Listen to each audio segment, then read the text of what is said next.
En cet instant même, alors que tu reposes au calme et que rien ne semble bouger autour de toi, un flot invisible te traverse de part en part.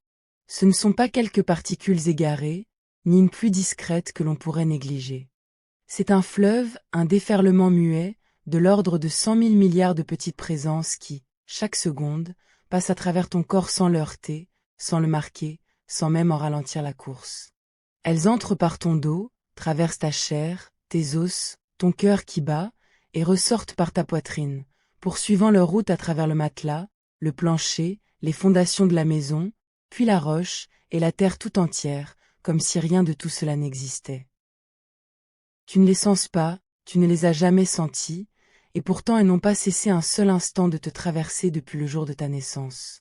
On les appelle les neutrinos, et ce sont, sans doute, les objets les plus étranges et les plus discrets de toute la nature. Cette nuit, je veux te conduire à leur rencontre, te faire connaître ces voyageuses fantômes qui emplissent l'univers et qui, en ce moment précis, filent à travers toi par milliers de milliards. Commençons par mesurer ce que signifie ce chiffre, car il a de quoi donner le vertige. 100 000 milliards, c'est un nombre si vaste qu'aucune image de la vie ordinaire ne parvient à le contenir. Songe qu'il faudrait des dizaines de milliers d'années pour compter jusque-là, un par un, sans jamais s'arrêter ni pour dormir ni pour manger. Et cette multitude, ce n'est pas ce qui t'a traversé depuis ta naissance, ni même depuis ce matin. C'est ce qui te traverse en une seule seconde, celle qui vient de s'écouler, et la suivante, et celle d'après, sans répit ni relâche. Pendant que je te parle, des trillions et des trillions de ces particules ont déjà franchi ton corps et se sont perdues dans la profondeur de la Terre. Elles viennent, pour l'essentiel, d'un seul et même endroit, une source colossale et familière, suspendue dans le ciel, que tu connais depuis toujours sans soupçonner ce qu'elle t'envoie en secret. Elles viennent du soleil. Et pour comprendre comment le soleil peut ainsi t'inonder de fantômes, il faut d'abord descendre en pensée jusqu'à son cœur, là où se joue le grand feu qui l'anime. Au centre du soleil règne une chaleur et une pression que l'esprit peine à concevoir. La matière y est comprimée avec une violence inouïe, écrasée par le poids de tout ce qui l'entoure, et portée à une température de l'ordre de 15 millions de degrés. Dans cette fournaise, les noyaux des atomes d'hydrogène, dépouillés de tout, se heurtent les uns aux autres avec une telle furie qu'ils finissent par fusionner, par se souder ensemble pour former des noyaux plus lourds, ceux de l'hélium. C'est ce qu'on appelle la fusion nucléaire, le mécanisme même par lequel les étoiles brillent, la source de toute la lumière et de toute la chaleur que le Soleil déverse depuis des milliards d'années. Or, dans ce grand travail de fusion, dans cette transformation de l'hydrogène en hélium, il ne se produit pas seulement de la lumière et de la chaleur. Il se produit aussi, à chaque étape, ces petites particules fantômes dont je te parle. Chaque fois qu'au cœur du Soleil deux noyaux s'unissent selon un certain enchaînement de réactions, un neutrino s'échappe, emportant avec lui une part infime de l'énergie du brasier. Le Soleil est ainsi une usine à neutrinos, un moteur qui en fabrique des quantités inimaginables, seconde après seconde, depuis sa naissance. Et voici la première merveille, celle qui te fait déjà entrevoir l'étrangeté de ces particules. La lumière qui naît au cœur du Soleil met un temps immense à s'en échapper. Elle est produite au centre, dans le brasier, mais elle ne peut filer droit vers l'extérieur, car la matière solaire est si dense, si épaisse, qu'à chaque instant la lumière se trouve absorbée, réémise, déviée, renvoyée en arrière, prise dans un labyrinthe sans fin. Un rayon de lumière naît au centre du Soleil met, selon les estimations, des dizaines de milliers d'années à se frayer un chemin jusqu'à la surface, tant la matière lui fait obstacle. Mais le neutrino, lui, ne connaît pas cet obstacle. Né dans le même brasier, au cœur du même Soleil, il traverse toute l'épaisseur de l'étoile, cette énorme masse de matière brûlante et comprimée, en quelques secondes à peine, sans presque rien rencontrer sur son passage. Là où la lumière met des millénaires à sortir, le neutrino sort en un instant. Il jaillit du centre, franchit les centaines de milliers de kilomètres de plasma solaire comme si ce n'était que du vide, émerge à la surface, s'élance à travers l'espace, et parvient jusqu'à toi, après un voyage d'environ 8 minutes à travers le vide qui nous sépare du Soleil. Le neutrino qui te traverse cette nuit était, il y a 8 minutes, au cœur même d'une étoile.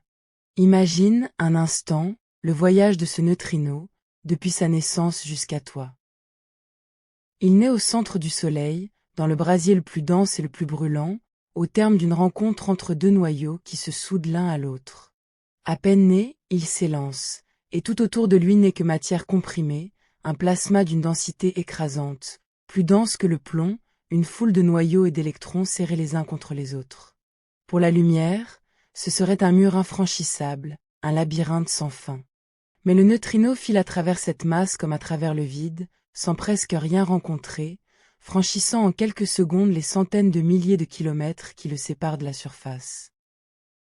Il émerge alors dans l'espace, et devant lui s'ouvre le grand vide entre le Soleil et la Terre, 150 millions de kilomètres de néant qu'il parcourt en 8 minutes environ, à une vitesse toute proche de celle de la lumière.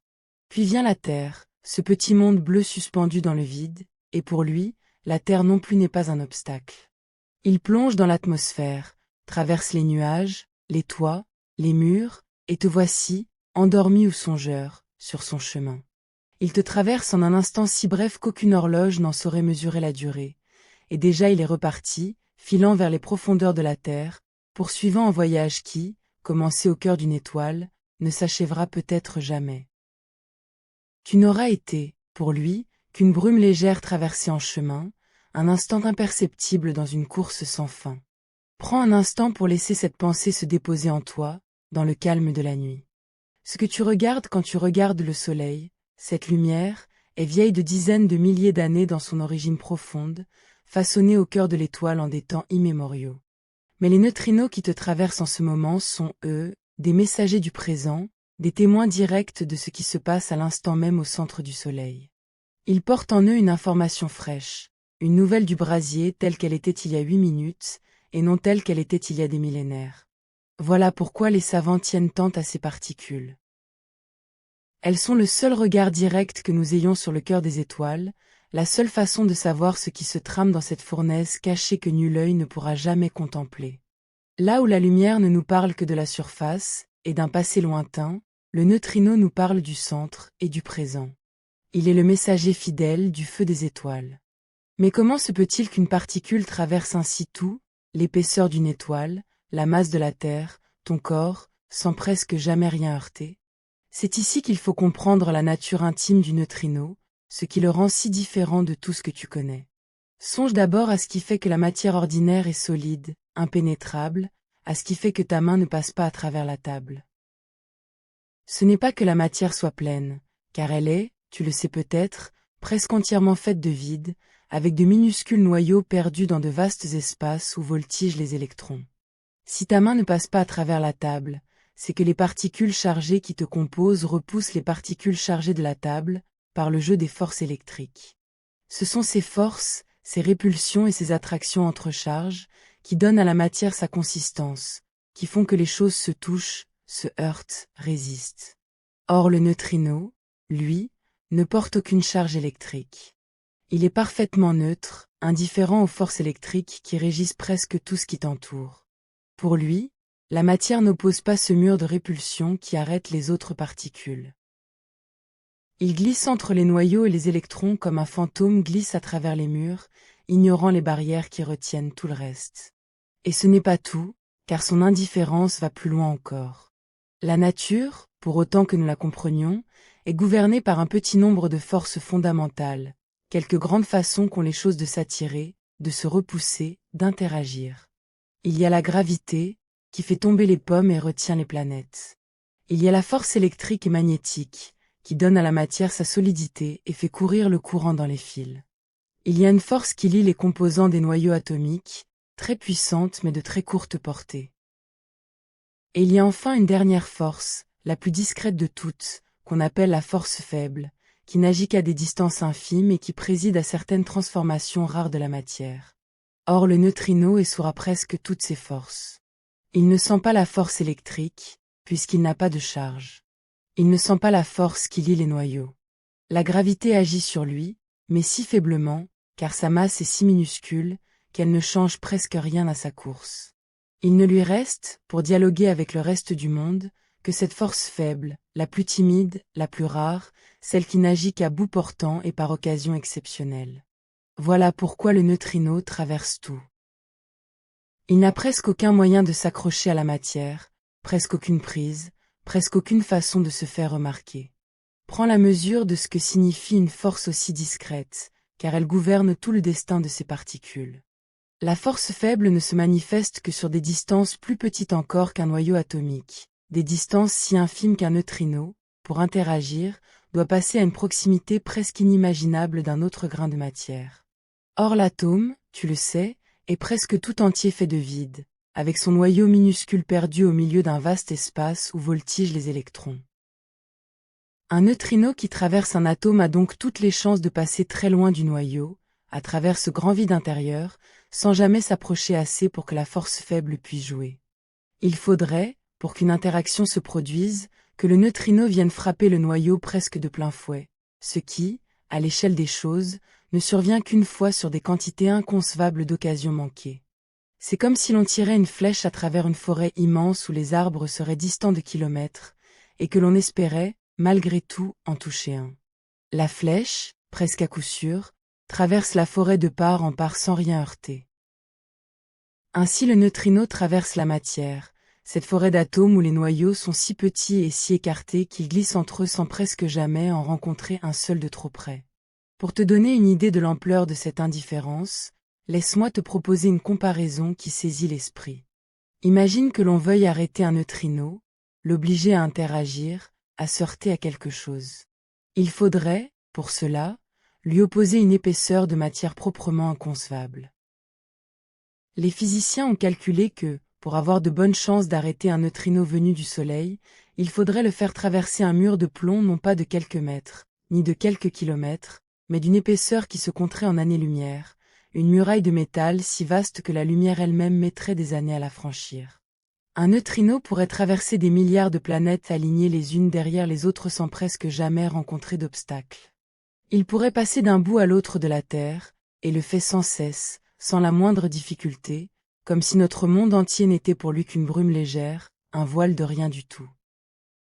La quasi-totalité des neutrinos qui frappent la Terre du côté du jour ressortent de l'autre côté, dans la nuit, sans avoir touché quoi que ce soit. Et parmi tous ceux qui te traversent, cette nuit, par centaines de milliers de milliards, il est probable que pas un seul, au cours de toute ta vie, n'interagira avec un atome de ton corps. Pour eux, ton corps se laisse traverser comme s'il était de verre, et mieux encore que du verre, car le verre, lui, arrête la lumière, tandis que rien en toi n'arrête le neutrino. Ton corps entier n'est pour eux qu'un peu de vide traversé d'un souffle. Il y a, dans cette idée, quelque chose d'apaisant si l'on y songe. Ces particules innombrables te traversent sans te faire aucun mal, sans rien te prendre, sans rien déposer.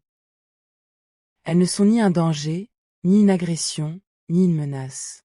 Elles passent, simplement, indifférentes, poursuivant leur route à travers toi comme à travers l'espace vide, sans même savoir que tu existes. Tu peux les imaginer comme une brise très fine, plus fine que toute brise, si fine qu'elle ne dérange pas un cheveu, ne refroidit pas la peau, ne fait frémir aucune feuille. Elles viennent des étoiles et retournent aux profondeurs de la terre, et tu n'es, sur leur chemin, qu'un instant de passage, un lieu traversé parmi des milliards d'autres. Il n'y a rien à craindre de ces fantômes. Ils sont la présence la plus douce et la plus discrète qui soit, une multitude silencieuse qui t'habite sans t'habiter, qui te traverse sans te toucher, et qui témoigne, à chaque instant, du feu lointain des étoiles. Mais je ne t'ai pas encore dit toute l'étrangeté de ces particules, et il faut à présent parler de leur substance même, de ce dont elles sont faites, ou plutôt de ce qu'elles ne sont presque pas. Car le neutrino n'est pas seulement neutre et insaisissable. Il est aussi d'une légèreté extrême, d'une ténuité qui frôle le néant. On a longtemps cru qu'il n'avait aucune masse du tout, qu'il était parfaitement sans poids, comme la lumière. On sait aujourd'hui qu'il possède une masse, mais une masse si infime, si petite, qu'elle échappe encore à toute mesure directe. Songe que l'électron, déjà, est l'une des particules les plus légères que l'on connaisse, si léger qu'il faut des milliards de milliards de milliards d'électrons pour former le poids d'un grain de sable. Eh bien le neutrino est encore bien plus léger que l'électron, au moins des centaines de milliers de fois plus léger, peut-être davantage encore. C'est un objet à la frontière du presque rien, une particule si ténue qu'elle vole à travers l'univers à une vitesse toute proche de celle de la lumière, poussée par la moindre énergie. Neutre, presque sans masse, saura presque toutes les forces. Le neutrino est ce que la matière peut offrir de plus proche du fantôme, de plus voisin de l'immatériel, tout en étant, malgré tout, bien réelle. Et cette réalité, il a fallu du temps et du génie pour la deviner, car ces particules, par leur nature même, se dérobent à toute observation directe.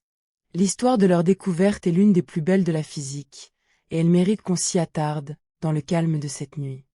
Elle commence il y a près d'un siècle, au début des années 30, avec une énigme qui tourmentait les savants. On étudiait alors une certaine forme de radioactivité, une transformation par laquelle certains noyaux atomiques se changent en d'autres en émettant une petite particule, un électron lancé à grande vitesse.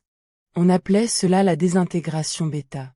Et il y avait, dans ce phénomène, quelque chose qui ne collait pas, une comptabilité qui ne tombait jamais juste. Quand on mesurait l'énergie de l'électron émis, on trouvait qu'elle manquait à l'appel, qu'une part de l'énergie de départ s'était comme volatilisée, disparue sans laisser de traces. Or les physiciens tenaient, comme à l'une de leurs lois les plus sacrées, au principe que l'énergie ne peut ni se créer ni se perdre, qu'elle se conserve toujours, d'un bout à l'autre d'une transformation. Et voilà que dans cette désintégration bêta, l'énergie semblait s'évanouir, comme si une part du trésor s'était échappée par une porte dérobée. C'était un scandale, une menace pour l'un des fondements de toute la science. Pour saisir ce qui se joue dans cette transformation, songe à ce qui arrive au sein du noyau. Un noyau atomique est fait de deux sortes de composants, les uns porteurs d'une charge, les autres neutres, serrés ensemble par la force qui les lie. Dans la désintégration bêta, l'un de ces composants neutres se change en un composant chargé, et cette métamorphose libère un électron, projeté hors du noyau à grande vitesse, celui-là même que l'on observait. C'est une véritable transmutation, un changement de nature au cœur de la matière, comme si un grain d'une sorte se muait, sous tes yeux, en un grain d'une autre sorte. Or, quand on faisait le bilan de cette transmutation, quand on pesait l'énergie avant et après, il en manquait toujours une part, comme si le noyau, en se transformant, avait dépensé plus qu'il ne semblait donner. L'électron émis n'emportait pas toute l'énergie attendue, et le reste se dérobait, invisible. C'est cette énergie fuyante, ce trésor qui s'échappait sans qu'on vît par où, qui rendait l'énigme si aiguë. Il fallait, ou bien renoncer à croire que l'énergie se conserve, ou bien admettre qu'un voleur invisible emportait discrètement la part manquante. Et c'est ce voleur invisible qui allait recevoir, plus tard, le nom de neutrino. Certains, devant cette énigme, en vinrent à envisager l'impensable, à se demander si la loi de conservation de l'énergie elle-même n'était pas fausse, si elle ne souffrait pas d'exception dans le monde du tout petit. C'était renoncer à l'un des plus solides piliers de la physique, une extrémité désespérée. C'est alors qu'un homme, l'un des esprits les plus vifs et les plus exigeants de son temps, le physicien Wolfgang Pauli, proposa une solution audacieuse, presque téméraire. Plutôt que d'abandonner la conservation de l'énergie, il imagina qu'une particule inconnue, invisible, s'échappait lors de la désintégration, emportant en secret l'énergie manquante. Une particule si discrète qu'elle avait échappé à toute détection, neutre, sans charge, et de masse infime, sinon nulle. En 1930, dans une lettre restée célèbre, adressée à des collègues réunis en congrès, il exposa cette idée avec un mélange de hardiesse et d'embarras. Il proposait, écrivait-il, un remède désespéré pour sauver la loi de l'énergie, une particule fantôme dont il n'osait presque pas affirmer l'existence. Et il ajoutait, avec une lucidité teintée de mélancolie, qu'il avait peut-être commis là une chose terrible, car il avançait une particule que l'on ne pourrait sans doute jamais détecter, tant elle interagissait peu avec la matière. Un savant, disait-il en substance, ne devrait jamais postuler une chose que l'expérience ne pourra confirmer. Et pourtant, il le faisait, poussé par la nécessité, par la conviction que la loi de l'énergie devait être sauvée. Il y a, dans cet épisode, quelque chose de foncièrement humain et d'une grande beauté. Un homme, face à une énigme, choisit de faire confiance à une loi plutôt que d'y renoncer, et pour la sauver, il invente une particule dont il redoute qu'elle demeure à jamais invisible. Il lance dans le monde une idée qui lui semble à demi désespérée, presque coupable, et cette idée se révélera juste. Car la particule que Paoli avait imaginée existait bel et bien. Elle emportait, en effet, l'énergie qui semblait manquer. La comptabilité se rétablissait, l'énergie était sauvée, non par une exception à la loi, mais par la présence discrète de ce voleur invisible qui filait sans être vu. Il ne restait qu'à donner un nom à cette particule, et a trouvé, un jour, le moyen de la surprendre. Le nom vint d'un autre grand physicien, l'Italien Enrico Fermi, qui bâtit, dans les années qui suivirent, une théorie complète de la désintégration bêta, une théorie qui faisait toute sa place à la particule fantôme de Paoli. Comme on avait entre-temps découvert une autre particule bien plus lourde, qu'on appelait le neutron, Fermi baptisa la petite particule neutre de Paoli d'un nom qui, dans sa langue, signifiait le petit neutre, la petite chose neutre. C'est ainsi qu'elle reçut le nom qu'elle porte encore, ce nom léger et gracieux qui dit sa nature discrète, le neutrino. Mais entre le nom et la preuve, il y avait un abîme. Nommer une particule est une chose, la surprendre en est une autre, et l'on pouvait craindre, comme Paoli lui-même l'avait redouté, que le neutrino ne se laisse jamais prendre, qu'il demeure à tout jamais une hypothèse, une commodité de calcul, un fantôme théorique invérifiable. Car comment détecter une particule qui traverse des années-lumière de plomb sans s'arrêter, qui ignore presque toute la matière, qui ne laisse aucune trace sur son passage? Il fallut attendre plus de 20 ans, et l'avènement de sources de neutrinos d'une puissance nouvelle, pour que l'exploit devienne concevable. Cette source nouvelle, ce furent les réacteurs, ces grandes installations où l'on maîtrise les réactions nucléaires. Dans le cœur d'un réacteur, la matière se transforme sans relâche, et cette transformation produit des neutrinos en quantité énorme, un flot bien plus dense, à courte distance, que celui du Soleil. Deux physiciens conçurent alors l'idée de guetter ces particules à la sortie d'un réacteur, à l'aide d'un détecteur ingénieux, capable de saisir les très rares occasions où un neutrino, par chance, viendrait heurter un noyau et déclencher une réaction repérable. Il fallait beaucoup de patience, beaucoup de finesse, et l'acceptation de ne saisir qu'une infime fraction des particules qui passaient. Mais l'entreprise réussit. Au milieu des années 50, pour la première fois, on tint la preuve directe que le neutrino existait, qu'il n'était pas qu'un fantôme de calcul, mais une particule bien réelle, que l'on pouvait, à grand-peine, surprendre. 25 ans après le remède désespéré de Paoli, sa particule invisible était enfin prise en flagrant délit d'existence. Il vaut la peine de comprendre par quelle ruse les physiciens y parvinrent, car elle témoigne d'une grande finesse. Ils savaient que, très rarement, un neutrino venu du réacteur pourrait heurter un noyau et provoquer une petite transformation, en produisant deux signaux distincts, coup sur coup, à un intervalle de temps bien précis. D'abord un premier éclair, puis, une fraction de seconde plus tard, un second éclair d'une autre nature, comme une signature en deux temps qu'aucun autre phénomène ne saurait imiter exactement. En guettant ces doubles éclairs, séparés par le bon intervalle, il pouvait distinguer le passage authentique d'un neutrino du fond confus des autres événements.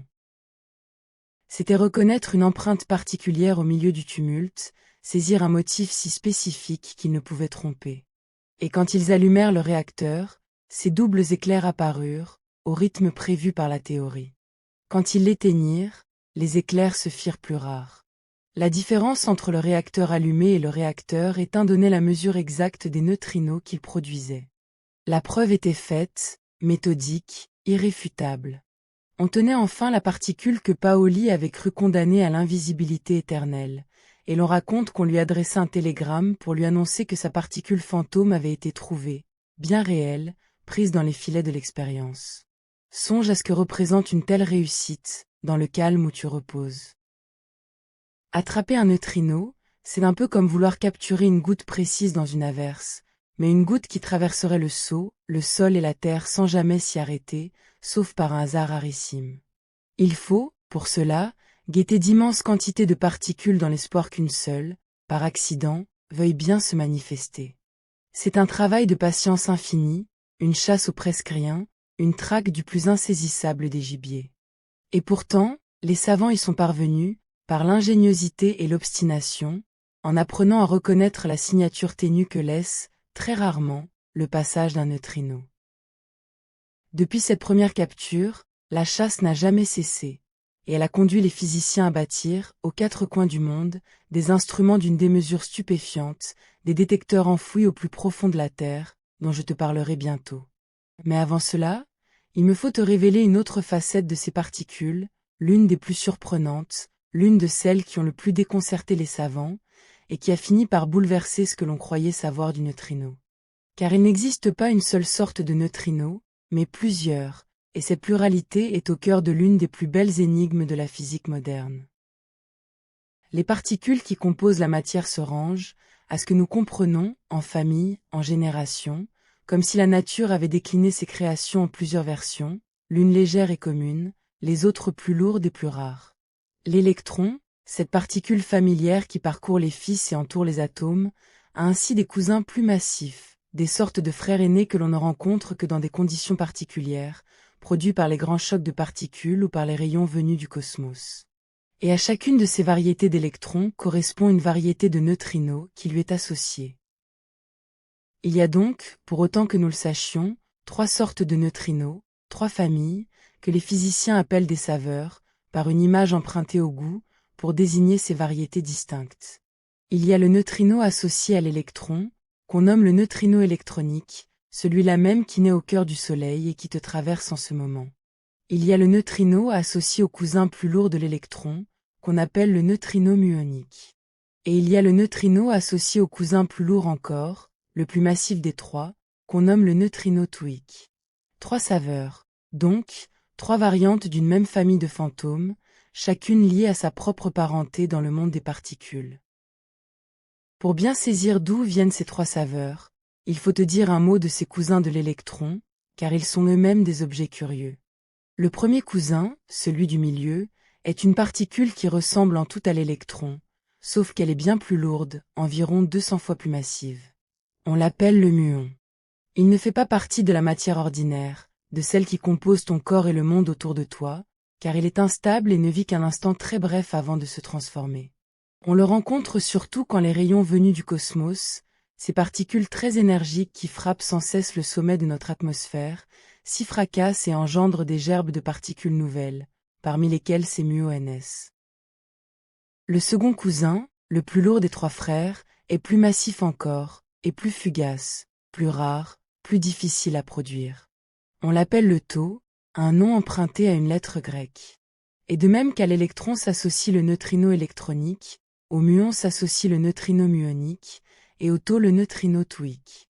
Ainsi les 3 saveurs de neutrinos ne sont pas des inventions arbitraires, mais le reflet d'une structure profonde de la matière, cette organisation en 3 familles, en 3 générations, dont la nature semble avoir tissé le monde des particules. Pourquoi 3, et non 2, ou 4, ou davantage? Nul ne le sait vraiment.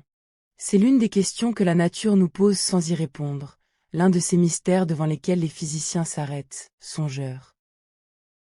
Or c'est ici que survient l'un des tournants les plus surprenants de toute cette histoire, une découverte qui a bouleversé l'idée que l'on se faisait du neutrino, et qui commença, une fois de plus, par une énigme venue du Soleil.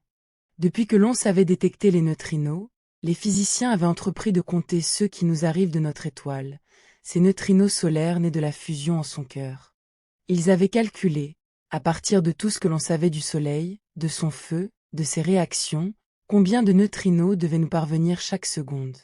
Puis ils avaient bâti des détecteurs pour les compter et vérifier ce nombre. Et là, surprise, la comptabilité ne tombait pas juste, comme au temps de Paoli. On ne trouvait, dans les détecteurs, qu'environ le tiers des neutrinos attendus, à peine plus. Les 2 autres tiers manquaient, semblaient s'être évanouis en chemin, entre le cœur du Soleil et la Terre. On appela cela le problème des neutrinos solaires, et il tourmenta les physiciens durant des décennies. Où étaient passés ces neutrinos manquants?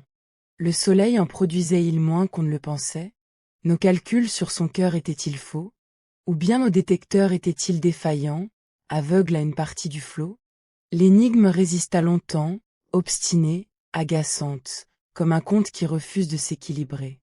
Il faut mesurer la patience et l'obstination qu'il fallut pour poser seulement cette énigme. Les premières traques des neutrinos solaires se firent au fond d'une mine, dans une immense cuve remplie d'un liquide, où très rarement, un neutrino venait transformer un atome en un autre atome, décelable ensuite avec un soin extrême. Il s'agissait, en somme, de compter une poignée d'atomes transformés au sein d'une cuve qui en contenait des quantités astronomiques, de repérer quelques grains changés dans un océan de matière. Un tel comptage demandait des mois, puis des années, d'observations méticuleuses, et le savant qui s'y consacra y passa une grande part de sa vie, luttant contre le doute, soupçonné par certains de se tromper, sans jamais renoncer. Année après année, Il trouvait toujours le même déficit, ce tiers de neutrinos là où la théorie en promettait 3 fois plus. On mit longtemps à croire à ce résultat, tant il dérangeait, tant on préférait supposer une erreur de mesure plutôt qu'un mystère véritable. Mais le déficit tenait bon, mesure après mesure, et il fallut bien, à la longue, admettre qu'il disait quelque chose de vrai sur la nature. Cette obstination d'un homme à compter des atomes au fond d'une mine, pendant des décennies, pour vérifier ce qui se passe au cœur du Soleil, est l'une des belles histoires de patience que la science ait à offrir. Elle rappelle que les grandes vérités se conquièrent parfois non par des éclairs de génie, mais par la fidélité tranquille de qui veille, compte et recommence. La solution, quand elle vint, fut d'une beauté et d'une étrangeté remarquables. Les neutrinos ne manquaient pas. Ils étaient bien là, tous, mais ils avaient changé de nature en chemin. Voici ce que l'on découvrit. Un neutrino, en voyageant, ne conserve pas forcément la saveur avec laquelle il est né. Un neutrino électronique, produit au cœur du Soleil, peut, au fil de son trajet à travers l'espace, se transformer peu à peu en neutrino muonique, puis en neutrino twique, puis revenir vers sa saveur première, dans une sorte de métamorphose perpétuelle, un balancement incessant d'une identité à l'autre. On appelle ce phénomène l'oscillation des neutrinos. Le neutrino oscille entre ces 3 saveurs comme une note qui glisserait d'une hauteur à l'autre, changeant d'identité au long de sa course. Et voilà pourquoi les neutrinos solaires semblaient manquer. Les détecteurs des premiers temps n'étaient sensibles qu'à une seule saveur, la saveur électronique, celle de la naissance. Or, sur le trajet du Soleil à la Terre, une bonne part des neutrinos électroniques s'étaient changés en neutrinos des autres saveurs, muoniques et twiques, invisibles pour ces détecteurs. Ils étaient bien arrivés, tous, mais déguisés, transformés, méconnaissables pour les instruments d'alors. Quand on construisit enfin des détecteurs capables de reconnaître aussi les autres saveurs, la comptabilité se rétablit d'un coup. Le compte tombait juste. Le Soleil produisait bien tous les neutrinos prévus. Ils avaient simplement changé de visage en chemin. Et cette découverte, si belle en elle-même, avait une conséquence plus profonde encore, qui touche au cœur de la nature du neutrino. Car pour qu'un neutrino puisse ainsi osciller, changer de saveur au fil du voyage, il faut, selon les lois de la physique quantique, qu'il possède une masse, si petite soit-elle. Une particule parfaitement sans masse, comme la lumière, ne pourrait pas osciller ainsi. C'est une conséquence subtile des règles qui gouvernent le monde du tout petit. L'oscillation n'est possible que si les différentes saveurs de neutrinos ont des masses légèrement différentes, ce qui suppose déjà qu'elles aient une masse.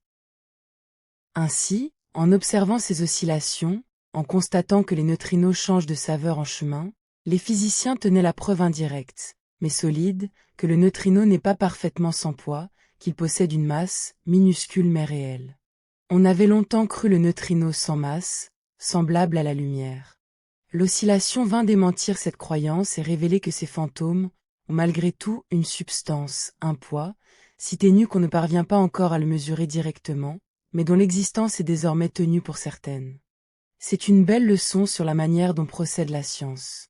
Une énigme comptable, des neutrinos qui semblaient manquer, a conduit, de fil en aiguille, à une révélation sur la nature intime de la matière. En cherchant à savoir pourquoi le compte ne tombait pas juste, on a découvert que le neutrino avait une masse.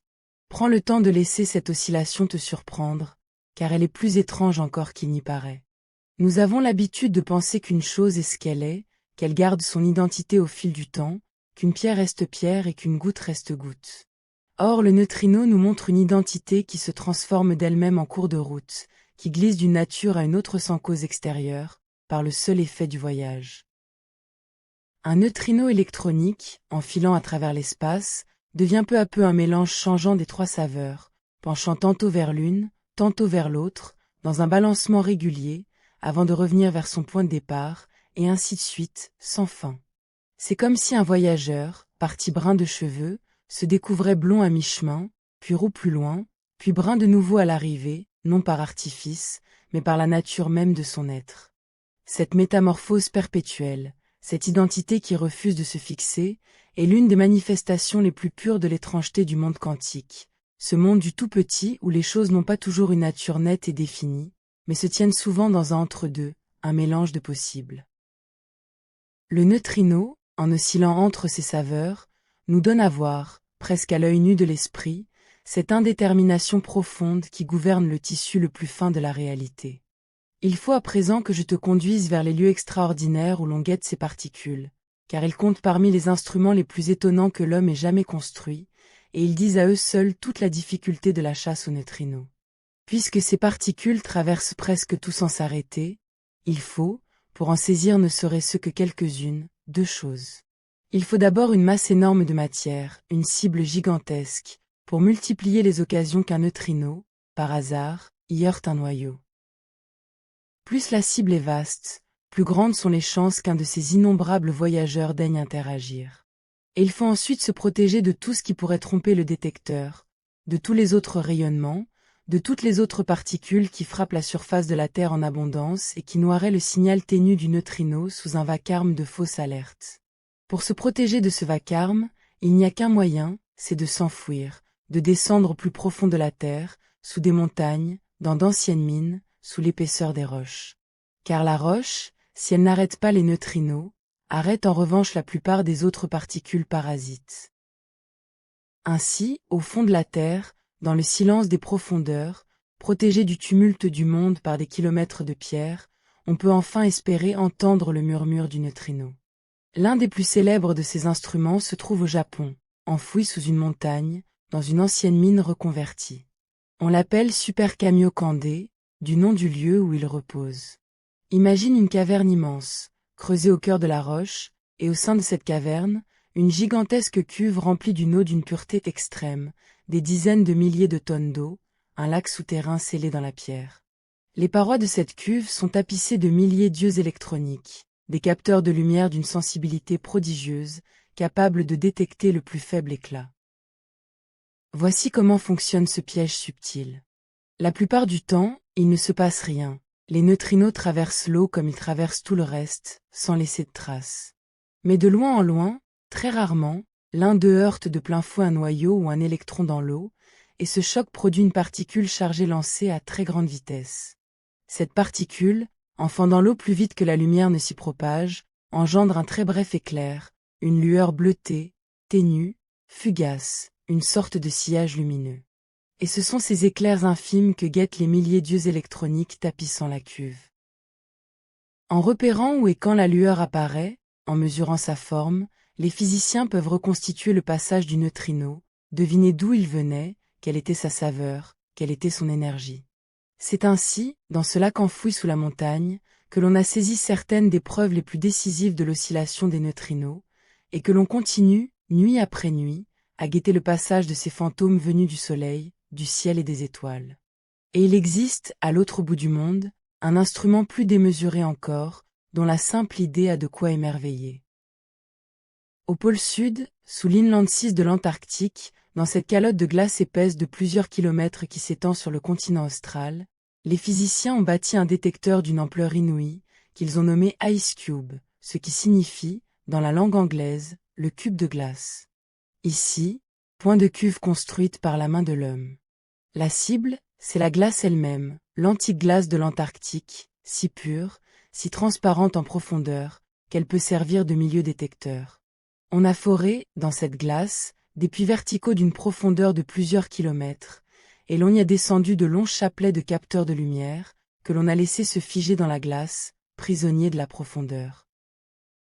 Ces capteurs surveillent un volume de glace gigantesque, de l'ordre d'un kilomètre cube, un cube d'un kilomètre de côté, enfoui sous la surface gelée. Et comme dans le lac japonais, quand un neutrino, par chance, heurte un noyau dans cette glace, il engendre une particule chargée qui produit une brève lueur, aussitôt captée par les yeux électroniques enfouis. IceCube guette surtout les neutrinos les plus énergiques, ceux qui viennent non pas du Soleil, mais des confins de l'univers, des astres lointains et violents où se jouent les plus grands cataclysmes du cosmos. Songe à cette merveille. Au cœur de la glace antique du pôle Sud, dans le froid et la nuit polaire, des milliers d'yeux figés dans la glace veillent en silence, à l'affût des fantômes venus du bout de l'univers. Et ce guet a porté ses fruits, d'une manière qui ouvre une ère nouvelle pour l'astronomie. Car ces neutrinos très énergiques que capte le grand détecteur de glace ne viennent pas de notre Soleil, trop paisible pour en produire de tels, mais de sources bien plus violentes, tapis dans les profondeurs du cosmos, là où se jouent les phénomènes les plus extrêmes de l'univers.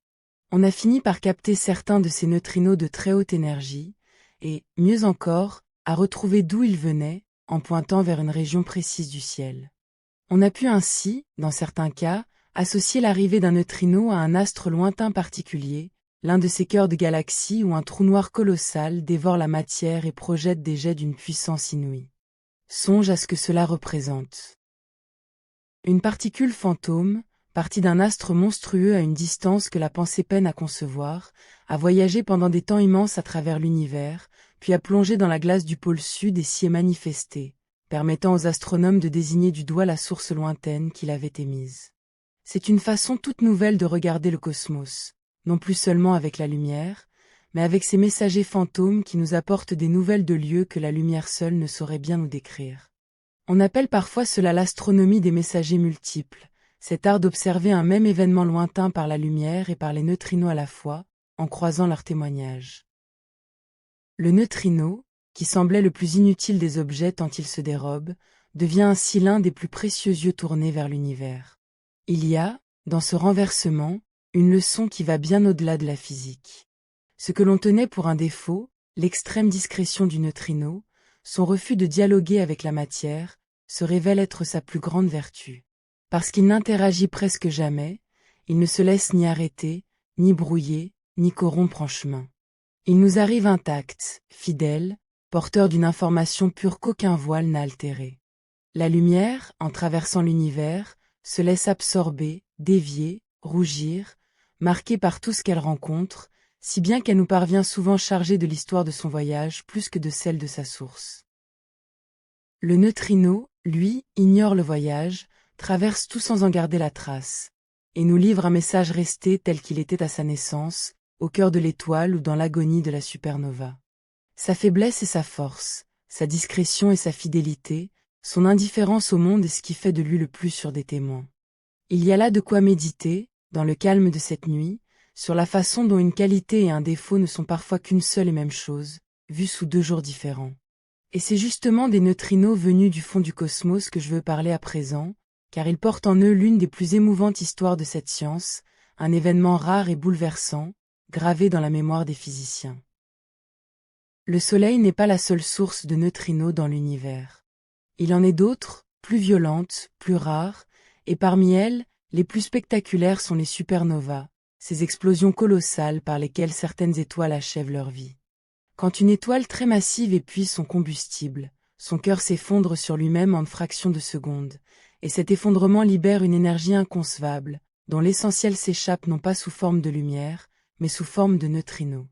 Une supernova produit, en quelques instants, une quantité de neutrinos si vertigineuse que l'esprit renonce à la concevoir, un déluge de particules fantômes qui emportent la plus grande part de l'énergie de la catastrophe. Et ces neutrinos, comme ceux du Soleil, s'échappent presque instantanément de l'étoile mourante, filant à travers l'espace, tandis que la lumière de l'explosion, prise dans les couches denses de l'astre, met plus de temps à percer.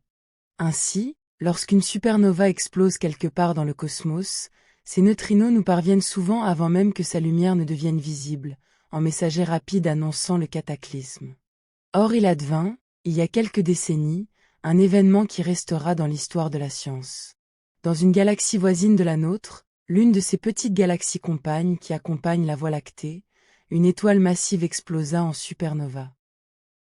Sa lumière, après un voyage d'environ 170 000 années à travers l'espace, parvint jusqu'à nos télescopes, offrant aux astronomes le spectacle rare d'une supernova relativement proche, la plus proche que l'on eût observée depuis des siècles. Mais le plus remarquable ne fut pas la lumière.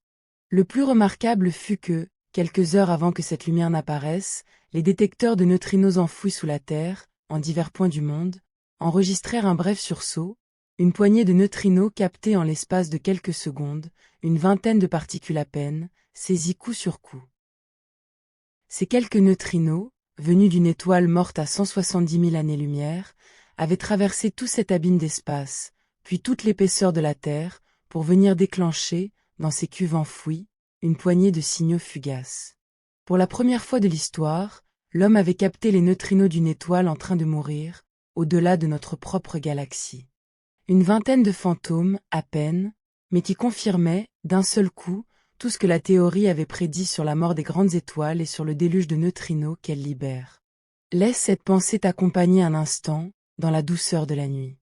Une étoile a explosé il y a 170 000 ans, en un temps où nos lointains ancêtres commençaient à peine à peupler la Terre. De cette mort lointaine, un flot de neutrinos s'était lancé à travers le cosmos, filant pendant des millénaires à travers le vide, traversant des nuées d'étoiles, des espaces déserts, sans presque jamais rien rencontrer. Et un jour, ces particules, parties d'une étoile morte avant l'aube de notre histoire, sont arrivées jusqu'à nous, ont plongé dans la Terre, ont traversé la roche, et une vingtaine d'entre elles, sur des quantités inconcevables, ont daigné se manifester dans nos détecteurs, l'espace de quelques secondes. Songe au hasard prodigieux, à la patience des instruments qui veillaient, prêts à saisir ce signal qui ne dura qu'un instant après un voyage de 170 000 ans. Il y a, dans cette rencontre, quelque chose qui touche au sublime, une communion silencieuse entre une étoile morte depuis des millénaires et une poignée d'yeux électroniques enfouis dans la Terre, veillant dans le noir pour ne pas manquer ce rendez-vous unique. C'est cela aussi, la science des neutrinos. Une longue veille patiente, tendue vers l'infime, récompensée parfois par la visite fugace d'un messager venu du fond du temps et de l'espace. Et il y a, dans cette poignée de neutrinos captés d'une étoile morte, une leçon sur ce que nous sommes, qui touche au plus intime. Car les grandes étoiles qui explosent en supernova ne se contentent pas d'émettre des fantômes. Dans le brasier de leur agonie, elles forgent les éléments lourds dont le monde est fait, ces atomes qui composent la roche, l'eau, l'air, et jusqu'à ta propre chair. Le fer de ton sang, le calcium de tes os, une grande part des atomes qui te constituent sont nés dans le cœur d'étoiles anciennes, puis dispersés dans l'espace par de telles explosions, avant de se rassembler, des milliards d'années plus tard, pour former le Soleil, la Terre et toi. Ainsi, quand nos détecteurs captent les neutrinos d'une supernova, ils écoutent l'écho direct de ce genre d'événement qui, jadis, a semé dans le cosmos la matière dont tu es tissé. Les fantômes venus de l'étoile morte te parlent, en un sens, de ta propre origine, de la forge lointaine où furent façonnés les grains dont tu es fait. Il y a là une parenté secrète entre toi et ces particules, entre la mort d'une étoile et la vie qui bat en toi cette nuit. Tu es, littéralement, un peu de poussière d'étoile, et les neutrinos que nous captons sont les messagers des feux qui ont forgé cette poussière. Mais le Soleil et les supernovas ne sont pas les seules sources de ces particules. Et je veux, pour que ton image de l'univers s'enrichisse encore, te dire d'où viennent tous les neutrinos qui te traversent, car ils affluent de bien des origines. Il en vient, tu le sais désormais, du cœur du Soleil, en flot dominant. Il en vient des étoiles lointaines et de leurs morts violentes. Mais il en vient aussi, plus près de toi, de la Terre elle-même, de ses profondeurs. Car au sein de notre planète, dans son manteau et son noyau, certains éléments se transforment sans cesse, par cette radioactivité naturelle qui échauffe l'intérieur du globe et anime les volcans et la dérive des continents. Et ces transformations, comme la désintégration bêta d'autrefois, produisent des neutrinos, que les physiciens appellent parfois les neutrinos de la Terre. En les captant, on peut, en un sens, sonder l'intérieur de notre planète, écouter le battement radioactif de son cœur profond, là où nulle foreur ne descendra jamais. Il en vient aussi, comme je te l'ai dit, des réacteurs bâtis par la main de l'homme, ces sources intenses et proches qui ont permis la première capture. Et il en vient enfin, si l'on en croit ce que nous comprenons de l'histoire de l'univers, d'un passé inconcevablement lointain, des tout premiers instants du monde. Cette dernière source mérite qu'on s'y arrête, car elle est peut-être la plus vertigineuse de toutes. Selon la cosmologie d'aujourd'hui, l'univers a connu, il y a des milliards d'années, un état primitif d'une densité et d'une chaleur extrême, dont il n'a cessé, depuis, de se dilater et de se refroidir. Et l'on pense que, dans les toutes premières fractions de secondes après ce commencement, alors que le cosmos était encore inconcevablement dense et brûlant, il se produisit une multitude de neutrinos, un peuple immense de ces particules, qui n'a jamais cessé, depuis, de parcourir l'espace.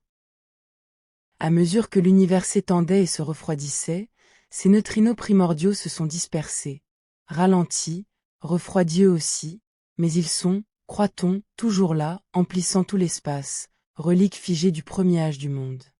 On les appelle le fond de neutrinos, un océan très ténu de particules fossiles, plus anciennes que les étoiles, plus ancienne que les galaxies, témoin direct des premiers instants de l'univers. Il y aurait là, dans cette relique, un trésor d'une valeur inestimable pour qui saurait le lire, car ces neutrinos primordiaux portent en eux une image du monde tel qu'il était dans sa toute première seconde, un âge que même la plus ancienne lumière ne peut nous montrer, tant l'univers d'alors était opaque. Là où le regard de la lumière s'arrête, celui du neutrino pourrait, un jour, nous mener plus loin encore, jusqu'au seuil même du commencement. Il y en aurait, selon les estimations, quelques centaines dans chaque petit volume d'espace, en tout point du cosmos, y compris dans la chambre où tu reposes.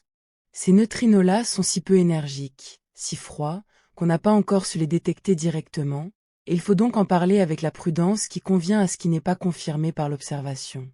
Mais la théorie les prédit avec force, et si elle dit vrai, alors tu es, en ce moment même, baigné dans cet océan de fantômes primordiaux, ces particules nées au berceau du monde, qui te traversent en silence comme elles traversent tout, depuis l'aube des temps. Arrête-toi sur cette idée, dans le calme profond de cette nuit. Ton corps, en cet instant, est le lieu de passage d'une foule de messagers venus de partout et de toutes les époques. Il y a, te traversant sans relâche, les neutrinos du Soleil, nés il y a 8 minutes au cœur de notre étoile. Il y a, plus rares, les neutrinos des étoiles lointaines et de leurs agonies, partis il y a des millénaires ou des millions d'années. Il y a les neutrinos montant des profondeurs de la Terre, écho de sa chaleur intime. Et il y aurait, si la théorie dit vrai, les neutrinos fossiles du commencement du monde, plus vieux que tout ce qui brille dans le ciel. Tous ces voyageurs, venus de tant de lieux et de tant d'âges, convergent vers toi, te traversent, et poursuivent leur route sans que tu ressentes rien. Tu es, sans le savoir, un carrefour de l'univers, un point où se croisent les messagers du soleil, des étoiles mortes, du cœur de la terre et de l'aube des temps. Et de tout ce trafic incessant, de cette circulation prodigieuse à travers ta chair, tu n'as, jusqu'à cette nuit, jamais rien su, jamais rien senti, car ces fantômes ne troublent ni le sommeil, ni le repos, ni la moindre pensée. Il faut que je te dise, maintenant, pourquoi les physiciens tiennent tant à ces particules si difficiles à saisir, pourquoi ils bâtissent, à grands frais, ces détecteurs démesurés enfouis sous les montagnes et dans la glace. Car on pourrait croire que ces fantômes, précisément parce qu'ils n'interagissent presque jamais, ne peuvent rien nous apprendre. Or c'est tout l'inverse. C'est justement parce que le neutrino traverse tout sans s'arrêter qu'il est un messager d'une valeur inestimable. Songe à la lumière, qui nous a tant appris sur l'univers. La lumière est précieuse, mais elle est fragile, aisément arrêtée, absorbée, déviée. Elle ne peut sortir du cœur des étoiles, ni traverser les nuages de poussière qui masquent tant de régions du cosmos, ni nous parvenir des tout premiers âges de l'univers, trop denses pour la laisser passer. Là où la lumière est aveuglée, arrêtée, retenue, le neutrino, lui, passe sans obstacle. Il sort du cœur des étoiles, il traverse les nuages les plus opaques, il pourrait nous apporter des nouvelles des époques les plus reculées. Le neutrino voit ce que la lumière ne peut voir. Il est une fenêtre ouverte sur les lieux les plus cachés et les plus profonds de l'univers, sur le cœur des astres, sur les entrailles des cataclysmes, sur le premier âge du monde. Sa discrétion même, ce qui le rend si difficile à capturer, est aussi ce qui fait de lui un témoin sans égal, un espion capable de se glisser là où rien d'autre ne pénètre.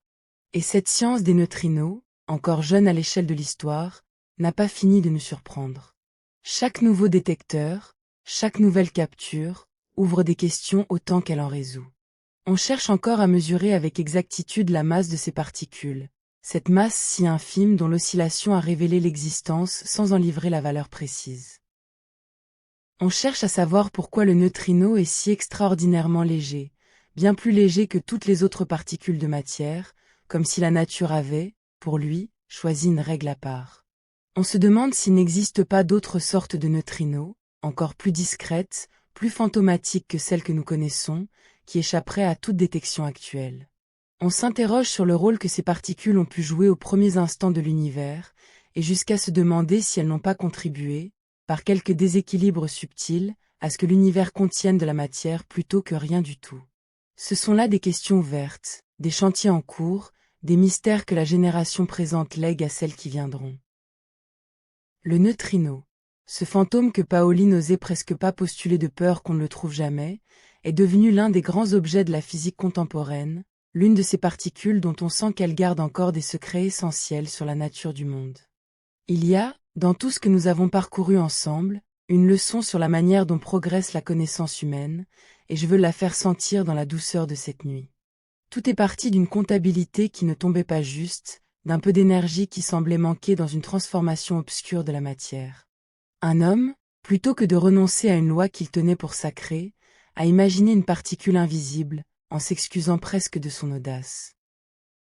D'autres l'ont nommée, d'autres l'ont cherchée, et après des décennies de patience, on a fini par la surprendre. Puis une nouvelle énigme, celle des neutrinos solaires qui semblait manquer, a conduit à une révélation plus profonde encore, celle de l'oscillation et de la masse cachée du neutrino. Et de fil en aiguille, de patience en ingéniosité, l'homme a bâti d'immenses instruments pour guetter ces fantômes, a capté les neutrinos d'une étoile morte à travers les gouffres de l'espace, et a fait de la particule la plus insaisissable de la nature l'un de ses plus précieux messagers. Voilà comment procède la science. Elle part d'une petite anomalie, d'un détail qui cloche, d'un conte qui refuse de s'équilibrer, et elle en tire, par la fidélité à ses principes et l'obstination de la recherche, des vérités qui bouleversent notre vision du monde. Le neutrino est né d'un scrupule comptable, et il nous parle aujourd'hui du cœur des étoiles et de l'aube de l'univers. Reviens, à présent, dans le calme de ta chambre, à cette pensée simple et vertigineuse par laquelle nous avons commencé. En cet instant, sans que rien ne te le signale, 100 000 milliards de neutrinos venus du Soleil te traversent chaque seconde. Ils entrent en toi, filent à travers ta chair et tes os, et ressortent sans t'avoir touché, poursuivant leur course vers les profondeurs de la Terre. Cette nuit, alors que le côté du globe où tu reposes est tourné vers l'ombre, loin du Soleil, ces neutrinos solaires te parviennent d'une manière surprenante. Ils te traversent par en dessous, montant du sol vers le ciel, car ils viennent du Soleil qui brille de l'autre côté la Terre, et pour t'atteindre, ils ont franchi toute l'épaisseur de la planète, ces milliers de kilomètres de roches et de métal en fusion, sans presque rien rencontrer. Songe à cela. Le Soleil qui brille ailleurs, à l'opposé de ta nuit, continue de t'inonder de ces fantômes, qui montent vers toi à travers la Terre entière comme si elle n'était qu'un voile. La nuit ne t'abrite pas de ces particules. Rien ne t'en abrite. Elle te traverse de jour comme de nuit, à chaque instant, fidèle et silencieuse, témoin constant du feu qui brûle au cœur de notre étoile. Il y a, dans cette présence discrète, quelque chose de foncièrement apaisant si l'on sait le regarder. Tu n'es jamais seul, jamais coupé du reste de l'univers, car à chaque seconde, un flot de messagers venus des étoiles te relie au grand tout du cosmos. Le Soleil, même caché sous l'horizon, te touche encore par ces particules qui montent à travers la Terre.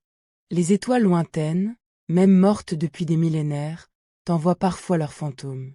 Le cœur de notre planète, dans ses profondeurs inaccessibles, te murmure sa chaleur par ces mêmes voyageurs. Tu baignes, à chaque instant de ta vie, dans cette circulation invisible, ce trafic silencieux qui traverse ton corps et te tisse au reste de l'univers. Ce que tu prenais pour le vide de la nuit, pour le silence de ta chambre, est en vérité parcouru sans relâche par ce fleuve de particules venues des étoiles, un fleuve si discret qu'il ne dérange rien, ne réchauffe rien, ne trouble aucun repos, mais qui témoigne, à chaque seconde, que tu appartiens à un tout immense, ancien et lumineux. Songe, en te laissant aller au repos, à la douceur de cette idée. Ces particules qui te traversent ne te veulent aucun mal et ne te prennent rien. Elles passent, indifférentes et légères, poursuivant à travers toi le voyage qu'elles ont commencé au cœur des étoiles. Tu es, sur leur route, un instant de passage, un lieu traversé, mais tu es aussi, par elles, relié à des sources d'une grandeur inconcevable, au feu du soleil, à la mort des étoiles, aux entrailles de la terre, peut-être à l'aube même du monde. Ces fantômes ne sont pas une menace tapie dans l'ombre, mais une présence familière et fidèle, plus ancienne que toute mémoire, qui n'a jamais cessé de t'accompagner depuis ton premier souffle et qui ne cessera pas. Il y a, dans cette veille silencieuse des neutrinos, quelque chose qui ressemble à une tendresse discrète de l'univers, une manière qu'a le cosmos de te traverser sans te troubler, de te toucher sans te heurter, de te relier à tout sans jamais te peser. Laisse cette pensée t'accompagner à mesure que la nuit s'approfondit autour de toi. Le fleuve invisible ne s'arrêtera pas pendant ton sommeil. Tandis que ton souffle s'apaise et que ton esprit se laisse aller au repos, Les fantômes continueront de te traverser par milliers de milliards, montant du sol, venus du soleil caché, filant vers le ciel nocturne. Ils veilleront, à leur manière muette, sur ta nuit, non par intention ni par regard, mais par cette présence constante et douce qui n'a jamais connu d'interruption depuis l'allumage des premières étoiles. Tu peux te confier à cette présence comme on se confie à la nuit elle-même, sachant que tu n'es entouré d'aucun vide, d'aucune absence, mais d'un flot ininterrompu de messagers venus de l'univers entier, qui te traverse en silence et te relie à tout ce qui brille et à tout ce qui fut. Repose au sein de ce fleuve fantôme comme on repose au creux d'une chose immense et bienveillante, plus vaste que toute pensée, plus ancienne que toute étoile. Et si, un jour, il t'arrive de lever les yeux vers le soleil, ou de songer, la nuit, à toutes les étoiles cachées derrière la terre, souviens-toi de ce que tu sais désormais. Ce que tu vois n'est qu'une part infime de ce qui te parvient. Sous la lumière visible court ce fleuve secret de particules, ces 100 000 milliards de fantômes qui te traversent à chaque seconde, messagers du cœur des étoiles, témoins fidèles du feu qui fait briller le ciel. Ils étaient là avant que tu ne saches leur nom, ils y seront après que tu les auras oubliés, et cette nuit, en apprenant leur existence, tu as rendu un peu moins invisible cette présence qui t'accompagne depuis toujours. Il y a une grâce discrète à savoir que l'on n'est jamais seul, jamais séparé du grand tout, mais traversé sans cesse, sans le moindre trouble, par les messagers silencieux de l'univers. Repose-toi, maintenant, dans cette pensée douce et vaste. Le fleuve invisible te porte sans te peser, te traverse sans te toucher, te relie sans te retenir. Laisse-le couler à travers toi comme il coule à travers la terre et les étoiles, fidèle et silencieux, depuis l'aube des temps et pour longtemps encore. Tu es, cette nuit, un point de passage paisible dans le grand trafic du cosmos, une halte tranquille sur la route des fantômes, et il n'y a, dans cette traversée perpétuelle, ni menace ni tumulte, mais la grandeur calme de ce qui est, depuis toujours, l'étoffe vivante de l'univers. Dors en paix, traversée de lumière invisible, bercée par ce fleuve venu des étoiles. Bonne nuit.